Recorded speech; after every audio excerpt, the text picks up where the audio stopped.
இந்த அளவு ப்ளவுஸுடைய இந்த பிரின்சஸ் வளைவு இருக்கு இல்லைங்களா, இந்த பிரின்சஸ் வளைவுடைய சென்டர் பக்கத்தை வந்து இந்த மாதிரி ஆம் பகுதியில் வர இடத்தையும் இடுப்புடைய பக்கத்தையும் ஒரே மாதிரி நம்ம மடிச்சு பிடிச்சிட்டு இந்த பிரின்சஸ் உடைய சென்டர் இடத்த இந்த மாதிரி நம்ம கரெக்டாக பிடிச்சிக்கலாம். பிடிச்சதுக்கு பிறகு பார்த்தீங்க அப்படின்னா இந்த சென்டர் பக்கத்தை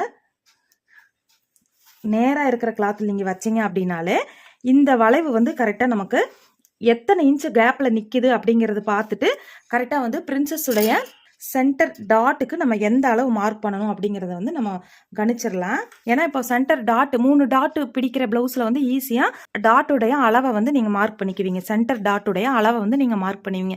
இதே வந்து பிரின்சஸ் பிளவுஸ் அளவு பிளவுஸாக கொடுத்தா நீங்கள் வந்து சென்டர் டாட்டுடைய அகலத்தை வந்து இந்த மாதிரி தான் மார்க் பண்ணணும். பிரின்சஸ் உடைய சென்டர் இப்படி வச்சோம் அப்படின்னா கரெக்டாக வந்து பார்த்தீங்க அப்படின்னா இந்த கேப் வந்து நமக்கு எத்தனை இன்ச்சில் இருக்குது அப்படிங்கிறத இப்படி மார்க் பண்ணும். இப்போ இந்த கேப் வந்து பார்த்தீங்க அப்படின்னா கரெக்டாக 1.5 இன்ச்சுக்கு கேப் வருது.